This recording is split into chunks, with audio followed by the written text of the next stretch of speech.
And I was thinking, why? My parents taught me not to get in the car with strangers, let alone don't get in the car with strangers in a foreign country. This isn't your country, sweetie. Don't get in the car with this random man that you don't know. So I want to tell you a story about how we were kidnapped in Mexico. How my sister and I were kidnapped. Or we thought we were kidnapped.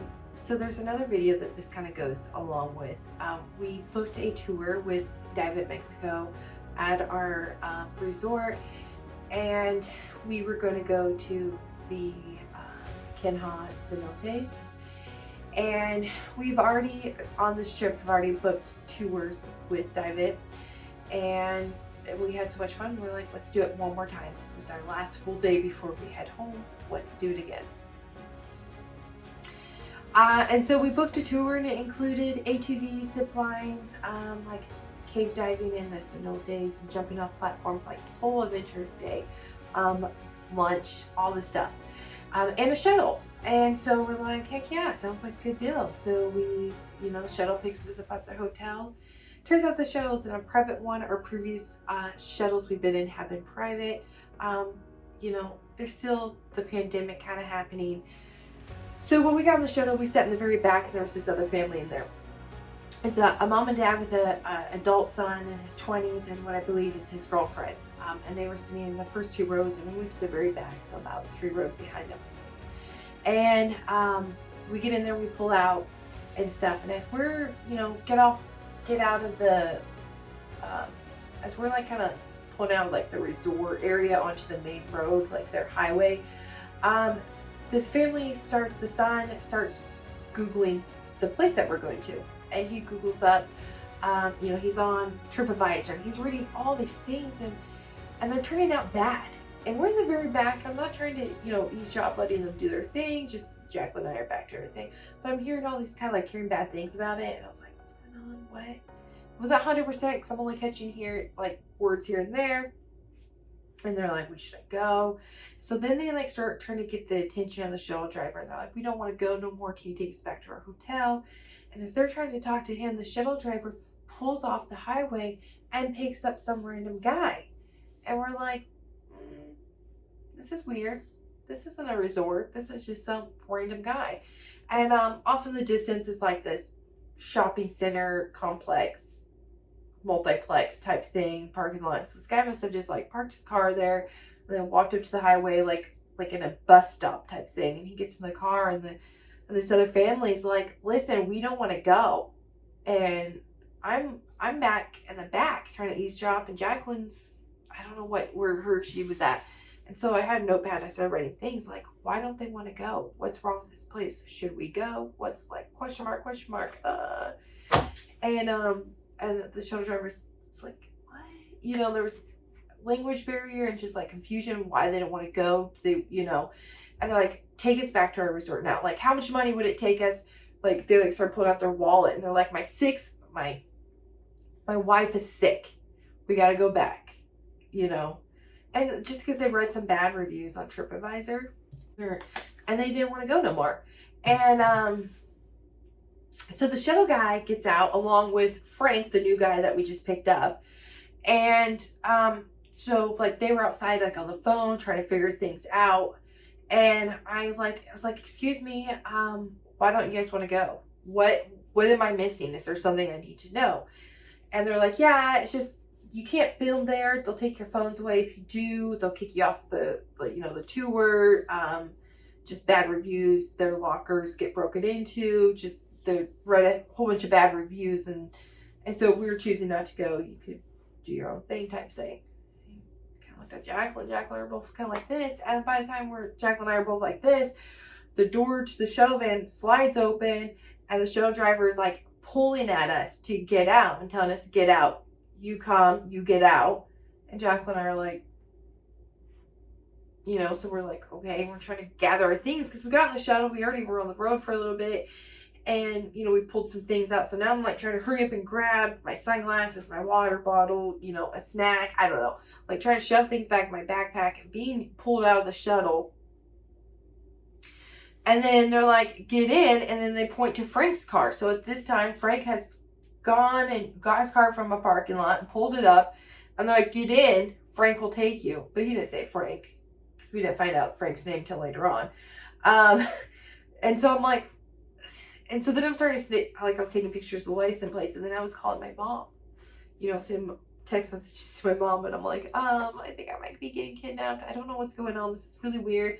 Call the hotel, call the resort, call Dive Mexico. I'm trying, because there's so much confusion. And I was thinking, why? My parents taught me not to get in the car with strangers, let alone don't get in the car with strangers in a foreign country. This isn't your country, sweetie. Don't get in the car with this random man that you don't know.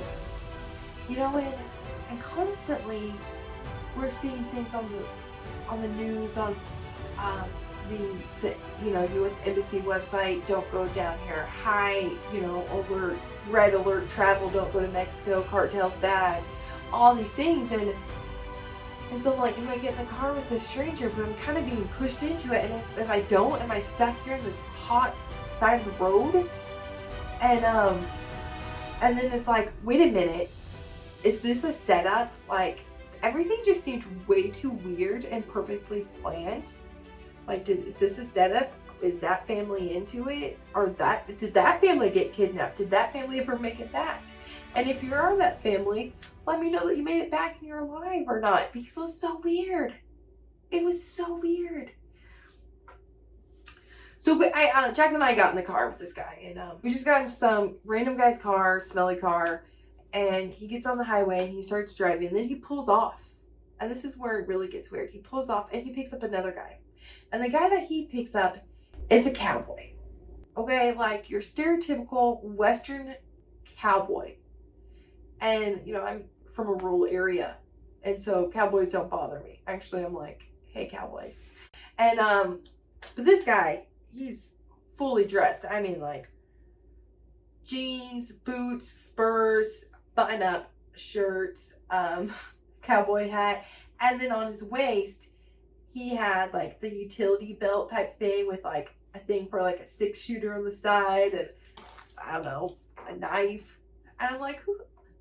So we pull off the road, we pull up into the 7-Eleven gas station, and then Paco gets in the car all cowboy up. And I'm like, whoa, what? Like, this is it, we're done. I'm looking at Jacqueline. Jacqueline's looking at me, but, I'm doing this big eyebrow thing, like, and Jacqueline's just kind of like, looking out the window. I'm calling mom, send the National Guard. I think I'm getting, kidnapped here. Can you figure some stuff out? My mom's like, oh my God. And then after we pick up Paco, get on the road, and then get off the road again. And then we turn and start going into the jungle. And then I start losing service. So my messages to my mom aren't coming in order. And so she's starting to freak out. And then we're passing things, and we passed a cop, and then I kind of wanted to do that, like, hands on the window, like, slowly sliding down, like, help me look. Jacqueline's still off, and Paco and Frank are kind of talking up there, and we're getting deeper and deeper in the jungle, and I can't read the signs because, for, like, the 6 years that I took Spanish, I passed barely with, like, a D, and I couldn't pick up, I tried my best, I just can't comprehend it. And, Jacqueline, she took Spanish in college, and so she was kind of, like, for the most part, understanding the conversation, but wasn't letting me know that she's understanding the conversation.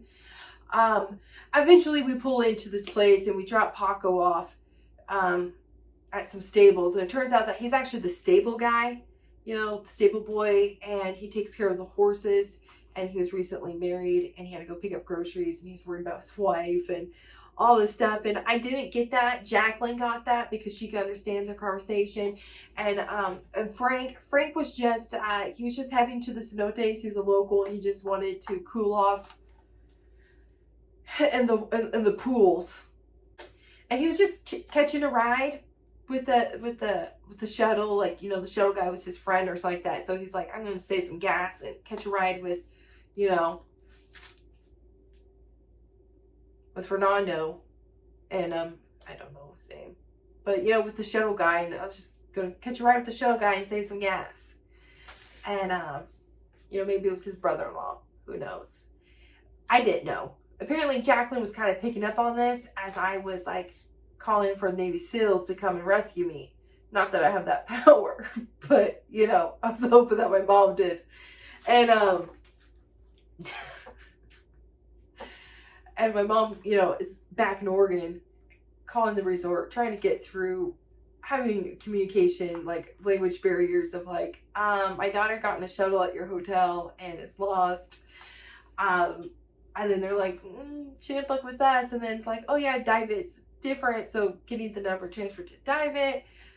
So my mom was going through her own little hell as I was in the backseat of this car. But eventually we pull up to this place and I start seeing signs for it.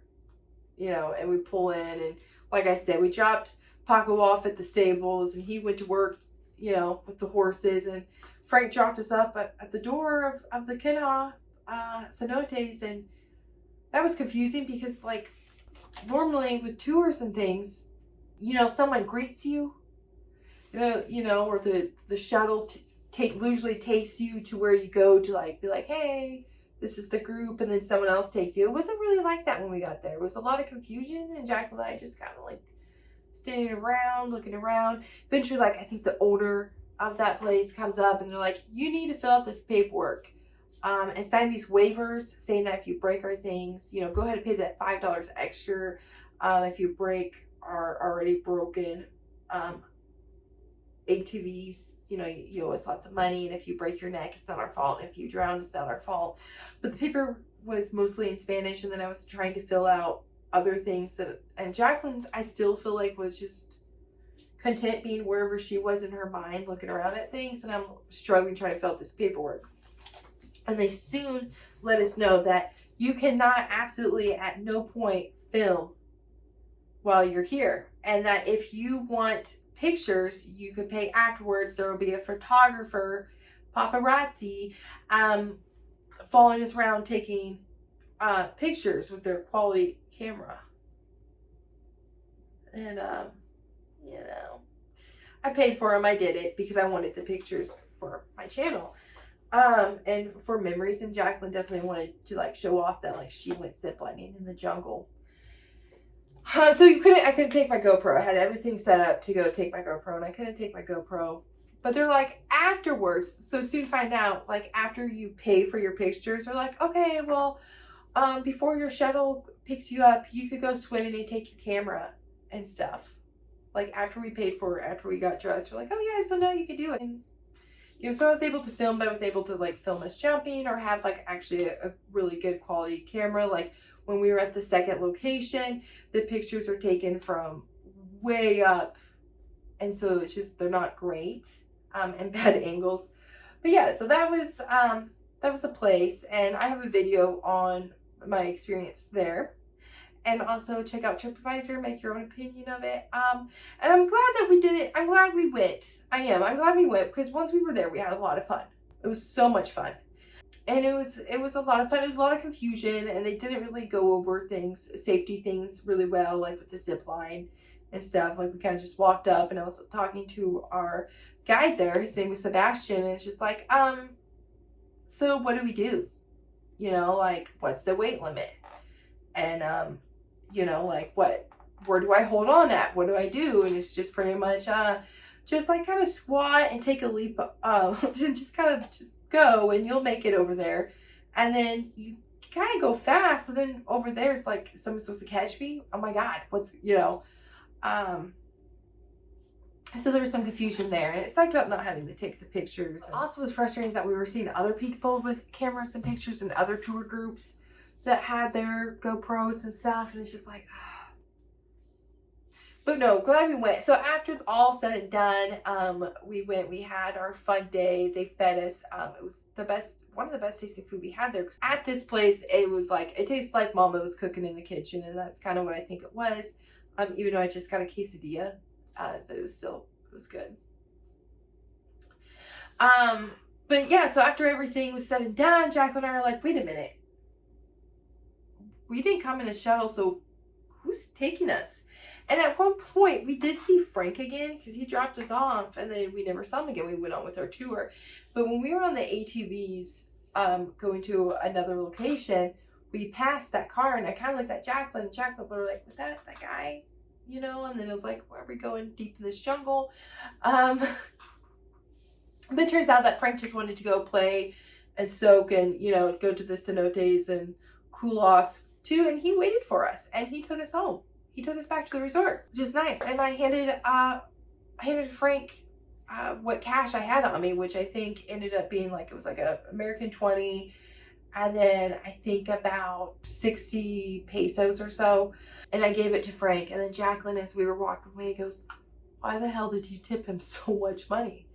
I said, because we are back and we are alive. He waited for us. I don't think this was his job, but yet he still took us back, and he still, you know, and we weren't murdered, and we weren't sold off to someone. And it's just like very true. But you didn't know that, you know, like he still did it. And it's just like, yeah. And I don't know if his buddy was going to kick him back some gas money for doing his job or what. But yeah, I tipped him all the cash that I had on me. And that was the story about how I thought we were kidnapped in Cancun, Mexico. And it's so weird because, you know, we were not supposed to get in a car with strangers, and we did. It worked out. I wouldn't say, you know, statistically, it probably won't always work out that good. So I'm going to let this be the one time that I like get pulled out of a shuttle in a foreign country and thrown into another stranger's car. It's going to be like my one-time story of that. Fingers crossed. But when I did get back to the resort, I called my mom right away. You know, I had good Wi-Fi finally. Because I tried to send someone, I was at the cenotes, and it was spotty and wasn't coming into her clearly. So I finally called her, and she was relieved. And, you know, we shared our battle stories of having to figure out where we're at, you know, her end of trying to call internationally and get to the right department, and, you know, and then my side. And thanks, Frank, for not kidnapping me or doing something bad to me. But yeah, so that's my story, and we made it back safely. And I recommend not getting into a car with strangers, and yeah, just double check everything. But yeah, I had a great time, and I would go back. I would go back there. I mean, I maybe want to try out different, maybe cenotes just around the area, because I think there's a handful of them. But I had a lot of fun. And down at Mexico, thanks again for a fun adventure. And yeah, if you want to see about the cenotes that I was talking about, and the link will be, there will be a link up there that has that video of it, and it was interesting. Yeah. And if you want to see other videos from my trip in Mexico, also just subscribe and hit that notification button. You get notified when I have new videos out there, but I'll have them linked in as well. Thanks for watching, and I'll see you guys later.